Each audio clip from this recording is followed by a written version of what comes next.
Have you ever been worried about being wrongly accused by the police? What if a police officer said you were drunk when you had untouched a drop of alcohol all night?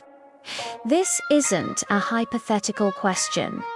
It happened to Dr. Aisha Khan, a brilliant environmental consultant, and what saved her wasn't a witness or a dashcam, but the very air she was breathing.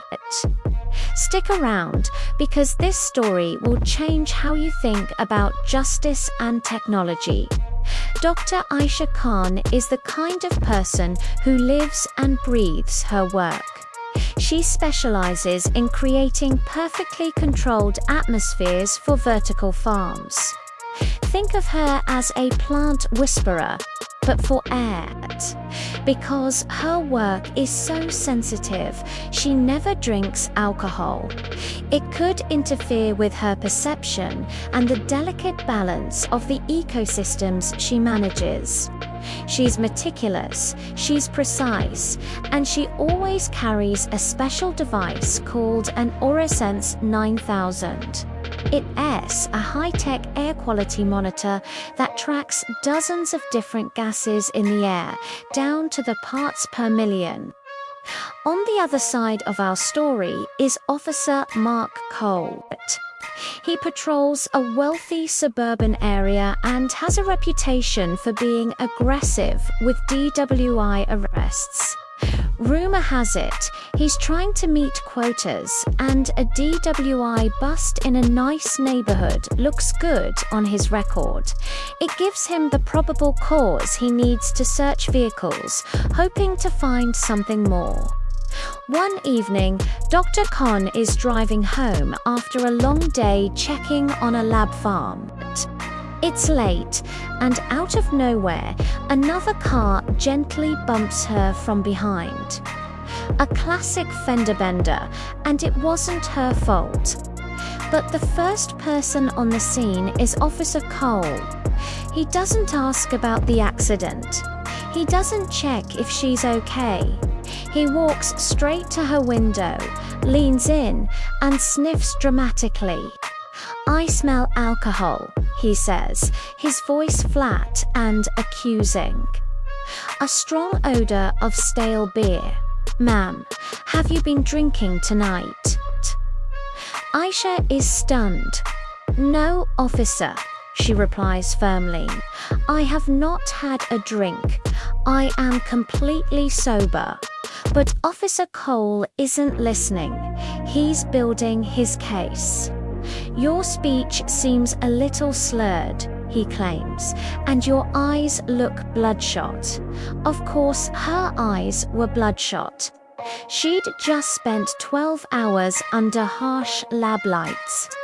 But to Cole, these were just more facts to support his narrative.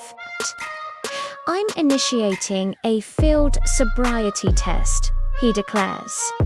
"Based on the overwhelming odor of ethanol coming from your car," Aisha protests, "but it's no use." He puts her through the whole routine, walking a straight line, standing on one leg. Later in his report, he would write that she failed miserably due to poor balance and a slow reaction time. It was a complete fabrication. He arrested her for driving while intoxicated, cuffed her, and had her expensive car impounded for a search.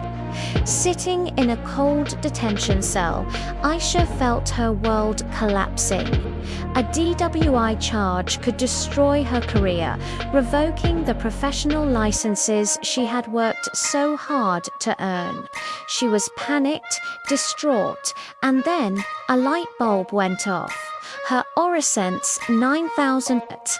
Earlier that day, she had clipped the small device to the inside pocket of her jacket to monitor the carbon dioxide levels at the lab. It had been there the whole time, silently recording. The AuraSense wasn't just any air monitor. It was a forensic-grade instrument.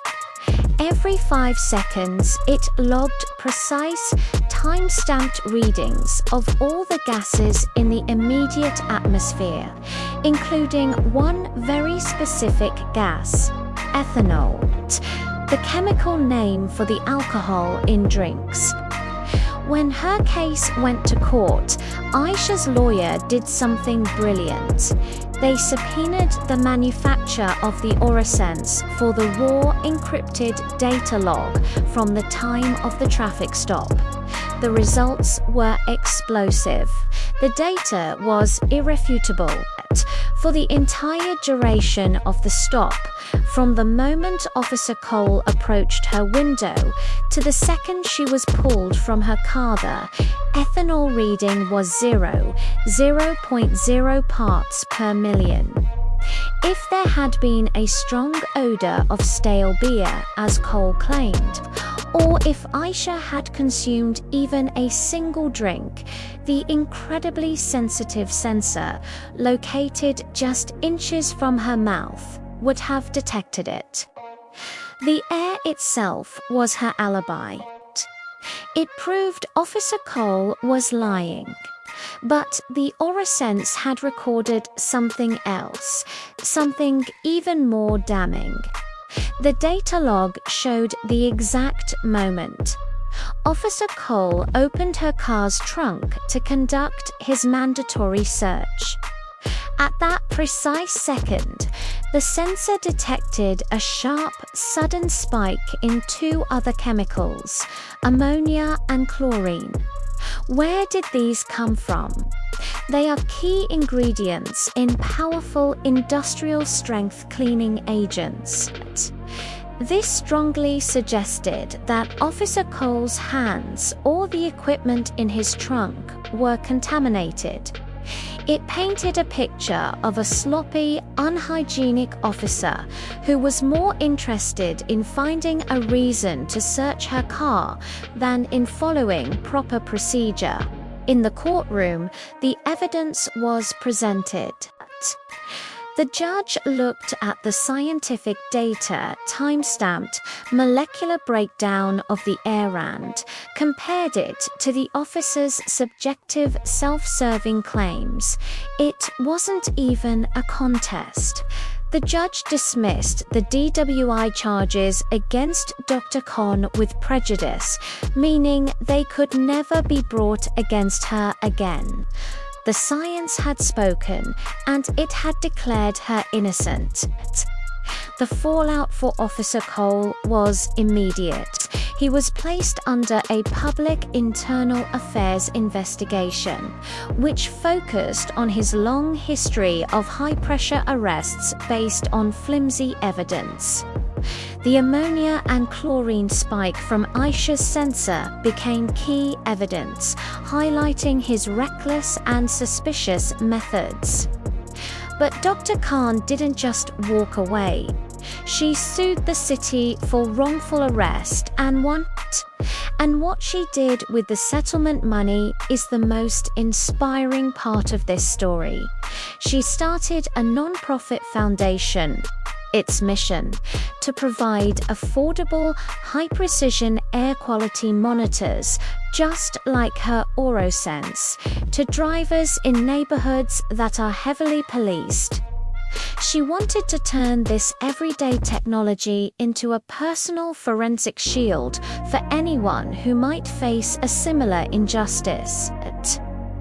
Dr. Khan's story shows us that, in a world where a person's word can be twisted, objective data can be the ultimate defender of truth.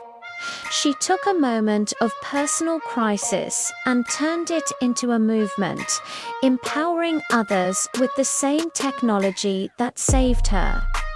It's a powerful reminder that sometimes justice isn't just seen or heard, it's measured in parts per million.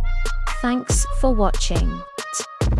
If this story inspired you, hit that like button and subscribe for more incredible stories where technology and justice intersect.